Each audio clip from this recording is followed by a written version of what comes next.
saya, Dr. Elvani. Pada podcast kali ini kita akan membahas sebuah topik yang menarik untuk kita bahas, yaitu kenali tanda dan gejala penyakit jantung bawaan. Nah, penyakit jantung bawaan sendiri itu merupakan salah satu penyakit yang cukup sering terjadi pada bayi baru lahir, di mana kejadiannya itu kurang lebih 8 dari 100 kelahiran. Selain itu juga penyakit jantung bawaan menjadi salah satu penyakit penyebab kematian tersering pada satu tahun pertama kehidupan. Nah, bersama kita sudah hadir salah satu narasumber pakar di bidang jantung pembuluh darah. Ada Dr. Wira, spesialis jantung pembuluh darah. Halo dokter. Pagi dok. Ya, jadi kali ini kita akan membahas penyakit jantung bawaan nih dok. Iya. Kira-kira penyakit jantung bawaan itu apa sih dok? Oke, jadi ya saya Dr. Wira ya, tadi sudah dikenalkan sama Dr. Vio. Penyakit jantung bawaan itu mungkin belum pada jelas ya apa sih yang menyatakan bahwa itu adalah jantung bawaan. Jadi adalah suatu kondisi di mana kita temukan suatu kelainan pada jantung anak yang ditemukan sejak kelahiran. Bahkan saat di dalam kandungan ibu sudah ada, kalau memang kita bisa screening atau deteksi tersebut. Yang ditemukan biasanya berupa suatu kelainan dari contohnya ya, sekat dinding jantung, sekat jantung maaf. Jadi di dalam jantung itu ada 4 ruangan, 2 serambi dan 2 bilik. Nah, di antara bilik kiri dan kanan atau serambi kiri dan kanan itu ada sekat. Nah, itu bisa terjadi kerusakan atau lubang di situ. Bisa juga kelainan berupa kelainan pembuluh darahnya, bisa juga berupa kelainan katup-katupnya.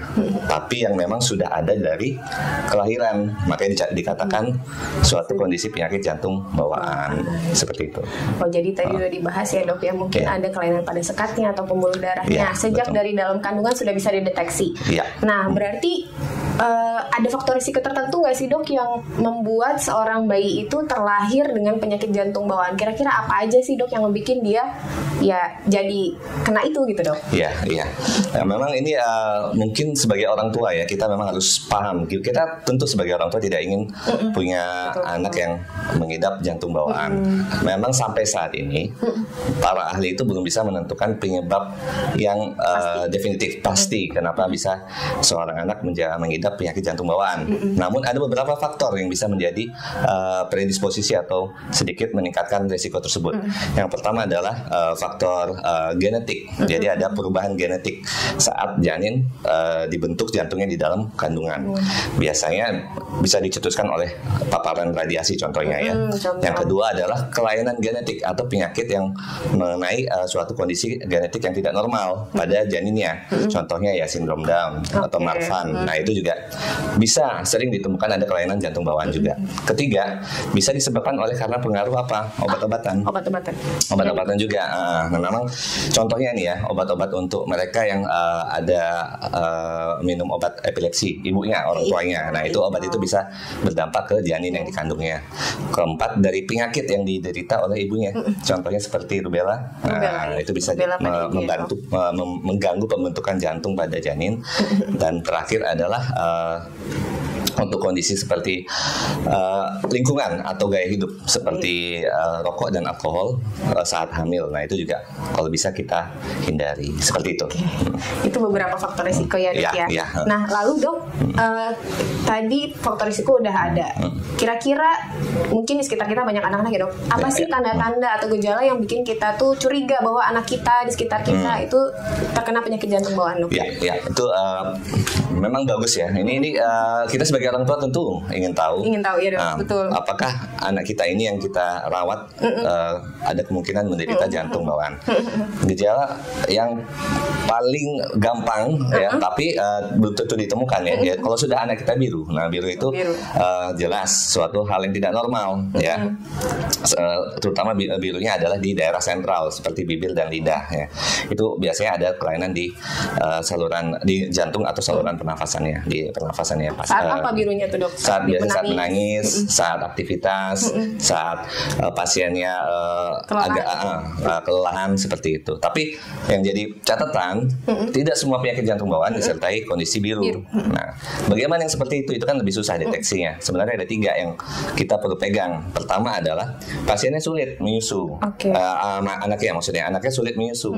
Jadi setiap kali menyusu gampang capek, putus-putus dia, ngos-ngosan, menyusu saja atau makan susah. Jadi perlu effort, perlu usaha untuk mengunyah ya.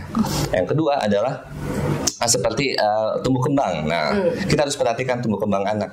Misalnya tumbuh kembang anaknya tertinggal dibanding seusianya, kita harus pikirkan tuh. Ada kemungkinan jangan-jangan jantung bawaan. Padahal makannya sudah kita kasih kalori tinggi, tapi tetap kecil, perkembangannya juga terlambat. Nah, itu kita lihat. Dan yang ketiga adalah ini sesak, jelas gejala sesak. Jadi pasien si anak si kecil itu sesak saat aktivitas. Yang lainnya pada kuat, ada kakak-kakaknya, dia cuman berapa langkah kok ngos-ngosan. Ya, seperti itu. Ya, seperti itu. Itu ya kurang lebih gejala yang mudah untuk ditemukan ya, Dok. Ya. Lalu dokter mungkin terakhir kira-kira gimana sih, Dok, cara kita mencegah biar kita, anak-anak kita, mungkin keturunan kita atau saudara kita nggak kena penyakit jantung bawaan nih, Dok? Kira-kira pencegahan. Ya, bagus, Dok. Itu untuk kedepannya memang kita sudah tahu kan faktor risikonya apa. Seorang ibu bisa melahirkan janin dengan jantung bawaan. Kita sudah tahu. Tadi faktor risiko tersebut jelas kita harus minimalisir, kita hindari. Baik dari gaya hidup, faktor lingkungan seperti tadi alkohol dan rokok. Kita juga harus lapor ke dokter kita. Misalnya kita hamil, kita mengkonsumsi obat tertentu, kita tanyakan apakah obat yang kita minum bisa berdampak buat janin. Itu harus dilaporkan. Keempat yaitu lakukan screening, bilang ke dokternya bila memang khawatir ada kemungkinan janin kita menderita jantung bawaan saat di dalam kandungan ya, atau kita ingin tahu, ada namanya pemeriksaan fetal maternal. Jadi menggunakan alat USG, dokter obgyn, dia bisa memeriksa saat janin di kandungan melihat kondisi jantungnya. Tapi memang itu suatu subspesialis fetal maternal. Jadi ada dokter obgyn yang memang khusus dia untuk men-screening janin masih di dalam perut ibunya. Kelihatan tuh nanti dengan alatnya apakah ada kelainan. Jadi nanti bisa diambil precaution atau persiapan atau apa yang diharapkan saat kelahiran. Seperti itu dengan indikasi khusus pastinya ya, Dok ya. Betul. Yang paling penting kalau hamil ya tetap harus kontrol teratur ya, Dok. Dan minum obat-obatan. Oke, Dok, mungkin terakhir dokter sibuknya praktek di Hermina nih ya, Dok ya. Itu hari apa aja, Dok? Mungkin sahabat-sahabat Hermina pengen konsul langsung dengan Dokter Wira. Saya di Hermina Tangerang praktek saya dari hari Senin, Selasa, Rabu, dan Sabtu. Untuk hari Kamis saya juga ada. Jadi bila memang rekan-rekan atau sahabat Hermina ingin konsultasi, silakan datang di waktu tersebut ya. Jadi hampir setiap hari ada. Tinggal booking appointment aja nanti untuk konsul dengan Dokter Wira. Baik, Dokter, sebelum ditutup mungkin ada closing statement dari Dokter untuk pesan-pesan semua sahabat Hermina terkait penyakit jantung bawaan nih, Dok.